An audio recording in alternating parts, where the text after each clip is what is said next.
Srinath Raghavan, Senior Fellow at Carnegie, India, and today I'm going to talk a bit about what, if anything, India can learn from its own history when it comes to dealing with the coronavirus pandemic, the crisis that we are currently facing. The coronavirus pandemic has been described in the past few weeks as a very rare, a once-in-a-century occurrence. Historical comparisons often go back to Black Death in 14th century Europe, or perhaps to the Spanish flu or the influenza pandemic that hit the world soon after the First World War in 1918-19. India too was affected by it. But historians are usually very wary about drawing easy lessons from the past, because our professional training often teaches us that in comparing two situations, you have to be mindful as much of the differences between them as of the similarities. With that caveat in mind, I think we can still try and take some learnings away from India's experience of dealing with pandemics and other kinds of national emergencies in the past. And in particular, I want to talk about three very important historical instances from which we can try and derive some such lessons. Each of these instances is similar to each other, but also dissimilar in important ways. But more importantly, for our purposes, they suggest somewhat different takeaways as far as present policymakers and their concerns are concerned. I want to talk first about the plague which hit India from 1896 onwards and carried on for almost 2 decades thereafter. The second is the influenza pandemic of 1918-19. And third, I want to talk about the Second World War and India's mobilization during the war and what it can teach us as far as the current situation is concerned. So let's start with the plague of 1896. The plague of 1896 really came to India, perhaps through the shipping lanes through which India was connected with the rest of the world economy. In fact, the British government started taking the plague seriously from about 1898, precisely because it threatened India's connections with the wider global economy as the plague spread out from the shores of India onto other parts of the world. The plague began in Bombay and Pune in 1896 and then slowly spread to Karachi and Calcutta. Over the next 2 to 3 years, it spread to smaller towns and nearby countryside and villages as well. By 1901, the government of India estimated that some 250,000 deaths had been caused by the plague. By 1904, this number had risen to 1 million deaths. Over the next 20-year period, a reported 10 million deaths would be attributed to the plague itself. Now, given the scale and severity of this problem, the British government of India took a very serious view of it almost 2 years into the beginning of the plague epidemic itself. This included searching and detaining passengers in ships and trains, detaining and segregating plague suspects, forceful hospitalization of anyone who was suspected to have been infected by the plague, destruction of property, including houses and other kinds of public property, if necessary, in order to contain the plague, and the prohibition of all kinds of fairs, pilgrimages, any large-scale gathering of the people. Use of such strong and coercive measures by the British government of India in order to meet what was undoubtedly a major epidemic led to a series of protests from Indian opinion writing in Indian newspapers during that period. Perhaps the leading figure in this campaign against segregation, forcible hospitalization, and the overall series of coercive measures adopted by the British Raj was the nationalist leader Bal Gangadhar Tilak, whose newspaper, Kesari, run out of Pune, became the leading voice against many of the measures that were being used. Now, just to be clear, Tilak and other Indian nationalists actually believed that the government had to take scientific measures in order to curb the disease.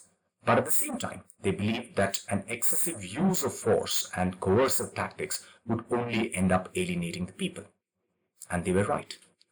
During the first 5 years after the onset of plague in 1896, there were a series of attacks on hospitals, on doctors who came to test people for the plague. There were riots which happened in Indian cities, including Bombay and Calcutta, as well as a number of other places. There was a widespread swirl of rumors about what the plague brought in its wake. And in some ways, the coercive tactics and the spread of rumors went hand in hand as far as the Indian population was concerned. And the plague and the manner in which the British government of India handled it at that time suggests that there are serious limits to what can be done simply by using governmental authority, force, and instruments of the rule of law. In fact, the British government itself eventually came round to the view that it was more useful to co-opt local community leaders and using their goodwill with their respective communities to enforce a series of measures which were undoubtedly causing a lot of difficulty for the population, but which was also necessary in order to combat the plague.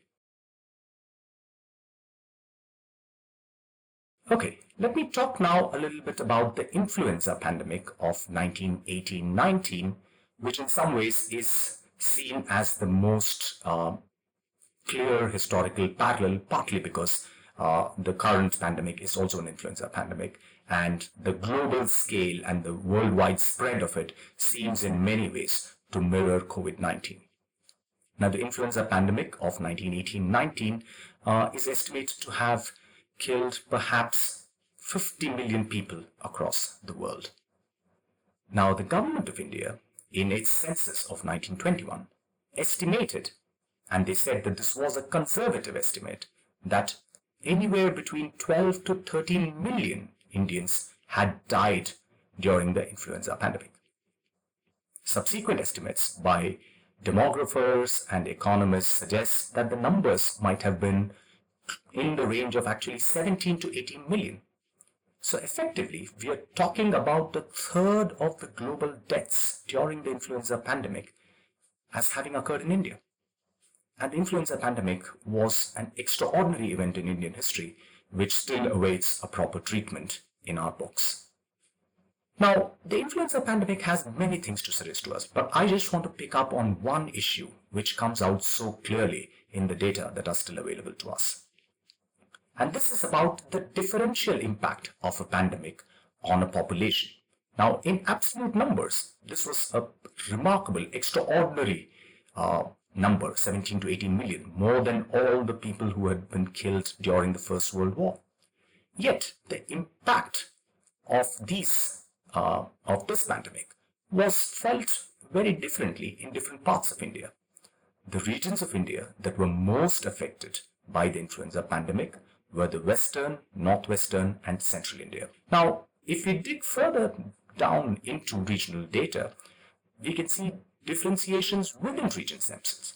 For instance, today's Uttar Pradesh, then known as United Provinces, had 20 excess deaths per 1,000. In a district such as Agra of UP, something like 7 out of 10 individuals were struck by the pandemic.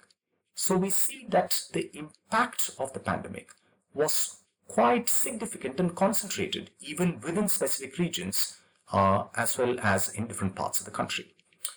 The pandemic also had a differential impact based on age.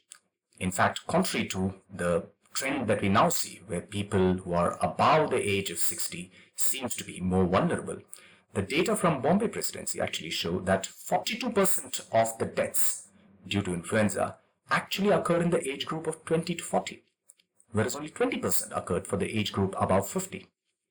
Now, this is a strange departure from the normal pattern of influenzas, and historians, demographers have struggled to explain why this was the case. Another way in which the influenza pandemic's differential impact was felt, perhaps most poignantly, was gender. Female death rate, especially in the most vulnerable age cohort of 20 to 40, was substantially higher by almost 12 to 14% than the male death rate in Bombay Presidency. Now, this was because women had to take care of household chores and act as caregivers even when they were ill.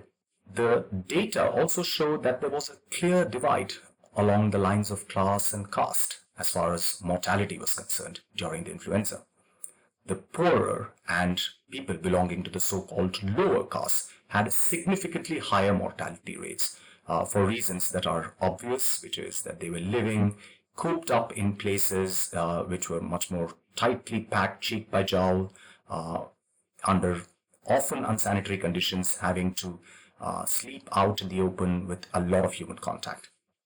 Finally, the influenza pandemic was also coupled with a famine which set in, particularly in the Bombay presidency at that point of time.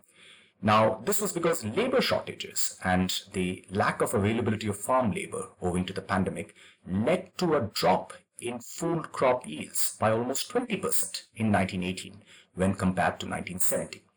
So famine had to be declared in large parts of the Bombay presidency. The resultant lack of nutrition exacerbated the effects of the pandemic itself, leading to the extraordinary death tolls that I talked about earlier.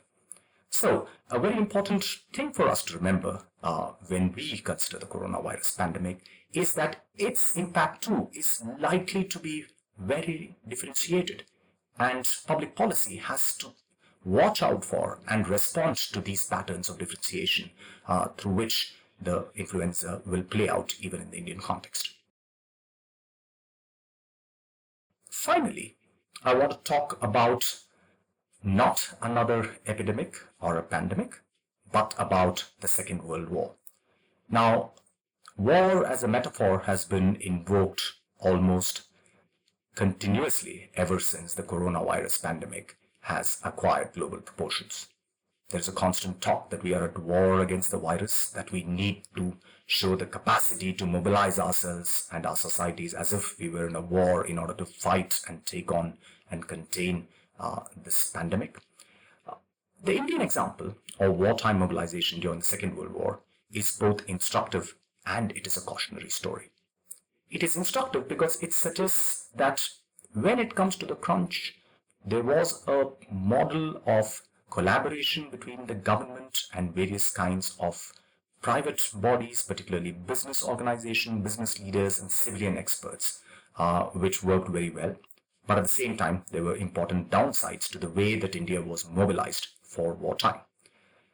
So, as I said, one of the key institutional innovations which the government of India embarked, particularly from 1942 onwards, once the war with Japan got seriously going, was to form a series of committees and panels, some of them advisory, others with quasi-executive role, which incorporated business leaders, from various civil society organizations, as we'd call them today, and a number of civilian technical experts in different domains.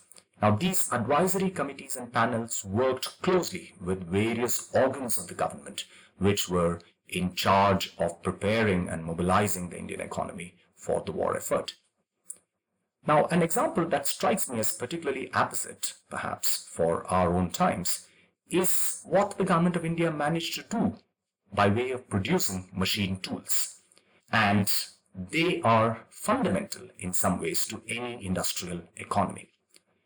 Now, by 1941, which is to say 2 years into the war, India had zero capacity for manufacturing machine tools within its own borders.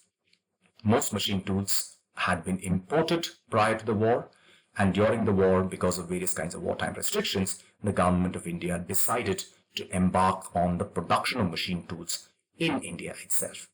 So the government identified 5 firms using a series of advisory committees and groups, then came up with a plan for financing, costing, standardization, and above all, by promising these companies a significant scale of orders for what they would end up producing. By 1942-43, which is to say just over 14 months after the government had begun its effort, over 100 Indian firms were producing machine tools. And this was a very important development during the war period, and which had knock-on consequences for Indian business houses and Indian industrialization well into the post-war period. There were other things which we can learn by way of how the government of India coordinated various forms of transportation in order to ensure that essential supplies reached different parts of the country. Of course, all of this was primarily in the context of the war effort, but even then, the manner in which the government of India was able to revive inland transport, inland waterways, as well as coordinating between road networks and railroads, many of which were in private hands at that point of time, is another instance of government-led coordination which involves the private sector, which could be an important lesson for us to take away. And now for the cautionary tale, which is that the Second World War also saw the incidence of the Bengal famine, and perhaps lesser known is a famine in the princely state of Travancore in today's Kerala.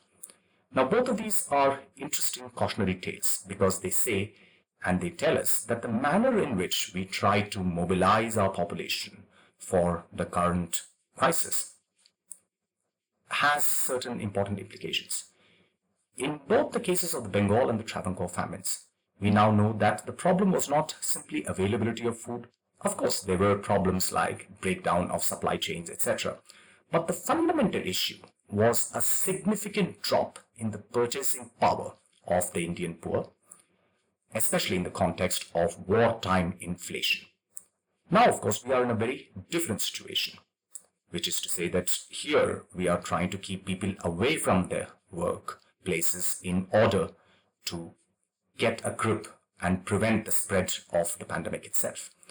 But at the same time, these measures will and are resulting in a drop in the purchasing power of the poorest in this country.